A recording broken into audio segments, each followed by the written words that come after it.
Hello, welcome back to another video. Welcome back to the YouTube channel. Today we are talking about a certain player at West Ham, a new signing, and a revelation, and I'm going to discuss why in this video. Wan-Bissaka. Now, before I get into anything, do the usuals for me, please, guys. Make sure to like the video as you're coming in, because it helps in the algorithm, and subscribe if you haven't already. We're trying to hit 1K subscribers as soon as possible. Follow me on social medias as well at GVO Mikes on Twitter, Instagram, and TikTok as well. Thank you for the support as of recently. It's been great. And we're nearly on 600 subscribers. Now that we've got all of that out of the way, despite the fact that I've discussed a lot of negatives at this club, a lot. And I've discussed the manager, I've discussed individual players, tactics and the approach in games, etc. Aaron Wan-Bissaka has been a gleaming positive. And before I get to Aaron Wan-Bissaka as well, I forgot to say, by the way, I'm doing a Q&A on Friday. So if you want to get your questions in the comments, or on the community page, feel free. Or you can wait until the stream to ask a question live. But feel free to ask a question. But anyways, back to the video. With Aaron Wan-Bissaka, everyone knows. If you know, most of you have been subscribed since the summertime. Like most of you, the guys that are regular, like are in my chats or in my comments, have been subscribed to me since like May or June, around the time where I was growing a lot. And you would have been there for the early links to right backs. Like I really want to Kyle Walker-Peters at this club because I'm in my head. I imagine Lopetegui having his winger, having his fullbacks hugging the touchline, etc., and both trying to attack. So I thought Emerson and Walker-Peters, that's a good duo. And I would still take Walker-Peters now. And my theory is that he will still join West Ham next year because his contract runs out and Vladimir Sufal contract runs out. So I think we're gonna just easily swap that out. And if we have Wan-Bissaka and Kyle Walker-Peters as our fullback options for next season, that'll be really good because there's two fullbacks that give you something different and two fullbacks that you can really trust. Two fullbacks that can play both sides as well.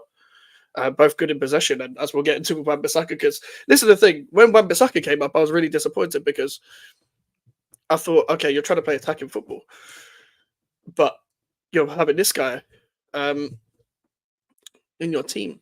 Now, a lot of the PR to do with Wan-Bissaka at the time was people retweeting comps of his best crosses and stuff like that as well. You should never do that if you're looking for a player anyway. And even though Wan-Bissaka has proven to be good so far, like you still shouldn't do that if you're watching a comp specifically for trying to hype up a player. We're not doing that. The reason why we did comps on this channel when the player would get announced is to know the profile of the player, not to, try and make him out like he's better than he actually is, because comps can do that to anyone. I'm sure if any of you guys that are just normal civilians that don't play football like me, like in terms of don't play professional football, we all play football. We could be look really sick on a comp. We could.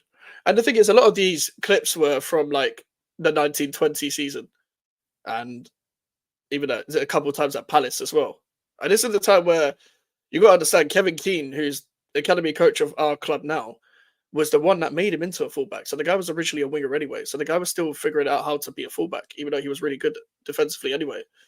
He still had that winger instinct in his early years of development. But as the years went by, he lost that. And the thing is, even though he put them crosses in, like people always retweet the goal against, I think it was the goal against Chelsea away in the 1920 season. I think it was just before lockdown. But this is the thing, like if you put his best crosses in, then people are obviously going to make it out to be like his best crosser. And the thing is, the reason why I didn't take into context is because I've watched the guy for years. I noticed before, and I said this in videos in the streets before, I said at times he's okay under pressure, at times he's not. At times people use him as a pressing trigger, at times he can play out. And you've seen it at West Ham where at times he's ran himself into situations, don't get me wrong, he's needed help. But for the most part, he's genuinely been the reason why we've been at our best in certain parts in possession-based football, because we haven't been that great in possession-based football, but Wan-Bissaka has actually been one of the best in the side because he calms the team down. Him and Max Kilman. And Max Kilman might be another player that I might talk about individually in the next coming days. I might do that on Friday or maybe tomorrow because I don't know if I'm going to do an England watch along or not.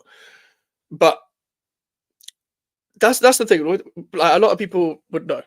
I didn't want him. I didn't want the guy. But the transfer dragged out for so long. I'm like, just get him in and I'll get behind him. It's fine. Pause. But when the signing was made, I was excited. And the thing is, even when I didn't want him, I said he's a much bigger upgrade than Vladimir Sufel by far. It's not even close. And we've seen that it's not even close. And he was a much bigger upgrade than Ben Johnson, as we saw, especially on the weekend, and especially just in general, if you have eyes in your head.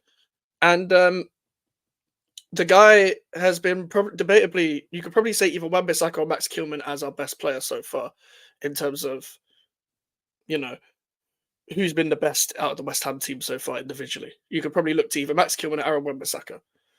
The thing is now, is when we talk about it just in general in the bigger picture of the manager, I maintain that the manager hasn't got the best out of anyone. It just individually is that Kilman and Wan-Bissaka have been really good. Now, specifically talking about Wan-Bissaka, he's played up from the back. Now, it's still not his strongest suit. Don't get me wrong. There's going to be times where he gives the ball away, and there's been times where he's just been rash. He's not looking about what he's actually doing sometimes. But the games against Ipswich, Man City, the second half against Chelsea, where he actually turned up, like, because in the first half, all of the team got done dirty. Even the players that you don't like, even the players that I like, even the players I don't like, they all got done dirty because of the system that we were playing. The game against Bournemouth, where he made his first start, like the one against Man City was the most impressive because the guy was just doing his own thing. Defensively and attacking wise, he wasn't letting Doku or Grealish or whoever get past him. And he also was just like when he went to left back and right back, he was like, okay, is no one showing for the ball? I'll go for it myself. That is how you burst onto the scene as a new signing, by the way, that debut against Crystal Palace, where, by the way, we needed someone just to calm possession down because Sufal was thinking out the place. And you can see that Lopetegui wanted to integrate Wan-Bissaka in, so he put him up. And he was the big reason why we scored that first goal against Crystal Palace. And even if you look specifically, I'm going to be real, like, what's it called? I've watched that goal about 20 times, and he is probably the main reason why we scored. Like, he literally went past Mitchell and Kamada like it was nothing in that game. And to do it against your former club is even better, of course. But the reason why I want to compare it, and the reason why I'm talking about him being a revelation at West Ham, like so far, of course, is because I've complained a lot about the previous right backs at this club, like Ben Johnson and Vladimir Sufal. And to be honest, I have not really seen many good right backs at this club. Like Jerry O'Brien was decent in the Championship. Prem was in his level, but he gave it a go. Guy Demel was decent, but he was slow, and I think he became quite injury prone quite at the end. I could be wrong though, but I didn't mind Guy Demel. Then we went on to Zabaleta and the Ryan Fredericks of this one. Fredericks was absolutely awful. He just had pace. And that is a pace merchant right now. That's what actually when people call Kyle Walker a pace merchant, they think he's Ryan Fredericks because that guy had nothing to his game apart from pace. The guy was just an athlete, an elite athlete, and literally dog shit at everything else. Zabaleta was just too old, like good character and all that, and good for the dressing room, but we was relying on him to start quite a bit. I'm just trying to take you guys through the right backs over the years. Like Arbeloa was here for like 5 minutes. Carl Jenkinson had one good season and one terrible season. Like these are the right backs we've had to put up with. When Vladimir Sufal came in the lockdown season, he was sick because we just played counter-attacking football, quick football, whipped the crosses in, and did his job defensively really well. The only people that were giving him shit was Mane and Adama Traore. Was it even Mane? I don't even remember if Mane was even fit, but it was Adama Traore, and that was it. And then he got the injury against Man United in the Carabao Cup, and he wasn't the same since. Like that game against Leicester said it all because Harvey Barnes was running him ragged and he was playing with an injury. And that was the end of Sufal for me. So as the season went on, I was still happy with the right backs at the time. I thought, okay, Johnson and Sufal, cool. Because in the 22-23 season, I'm pretty sure that's when I was like, okay, we don't need a right back. But then that season, I realized we needed a right back. I realized 2 years ago that we definitely needed a right back. I was disappointed we didn't get one last year. We didn't sell Ben Johnson because he was running out of a new deal, but we used him for the homegrown tax, and that's how we lost him on a free, which is bad business by the club, but we've replaced him now. We've dealt with the FFP situation really well. So now it actually comes full circle. I've complained a lot about the right backs in possession, like Sufal just knocking it long because Jared Bowen wants it long all the time. Now, the difference is Wan-Bissaka and Bowen could form a good partnership if used correctly. What I've noticed, Bowen still wants the ball in behind, but he knows that Wan-Bissaka isn't going to force the ball in behind all the time.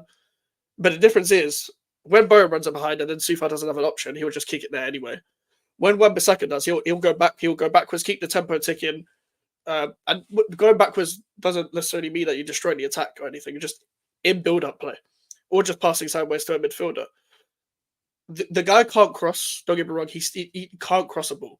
He can't. But we don't cross in this system anyway, so it doesn't really matter.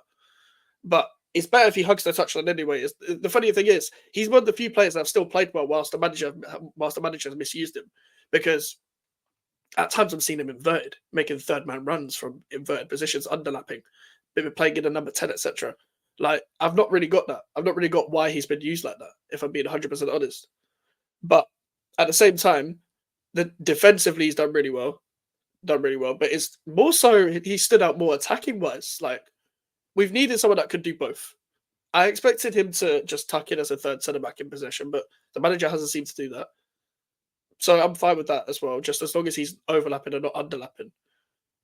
With Wan-Bissaka, yeah, I've really enjoyed watching him just playing out from the back, actually skipping past players at times. It's mad. He's skipping past players. He's linking up well, playing 1-2s. This is great stuff. It's great. I'm really happy with it. I'm really happy with what he's doing, and I don't really have any complaints about him. Like, what I will say is, there's going to be times where we're too narrow, and he's probably going to have to read interceptions maybe a bit better.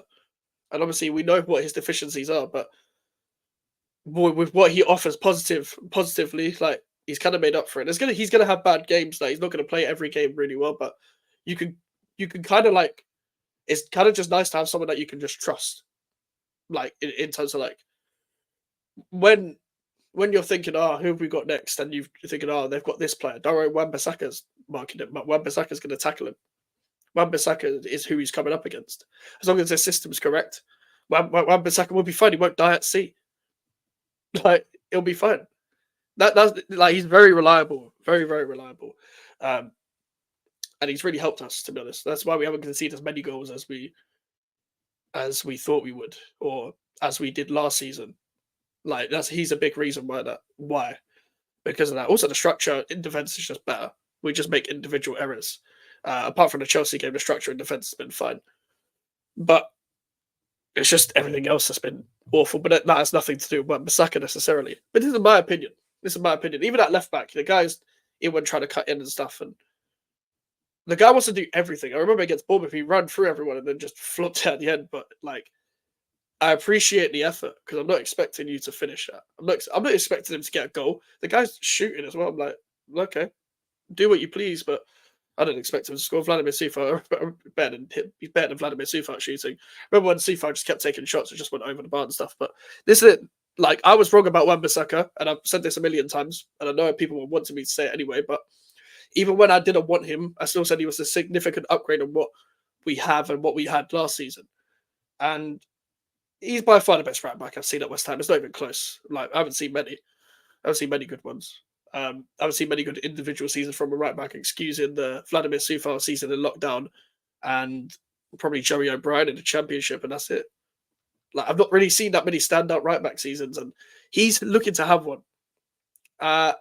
And also, on this day, I'm actually on Lewis's channel on Shameless. I'm gonna make an argument for him to be in team of the season at right back. Because can someone name me a right back that's been better than him this season? Because I can't think of one.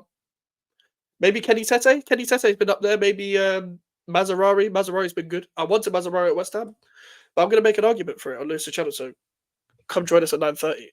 But make sure to like the video, people. Make sure to subscribe if you want new. Social medias are in the description if you want to follow me, and email for the inquiries. We're on the road to 1K subscribers. We're trying to get that as soon as possible. Leave a question in the comments for Friday's Q&A, and I'll see you guys later. Goodbye.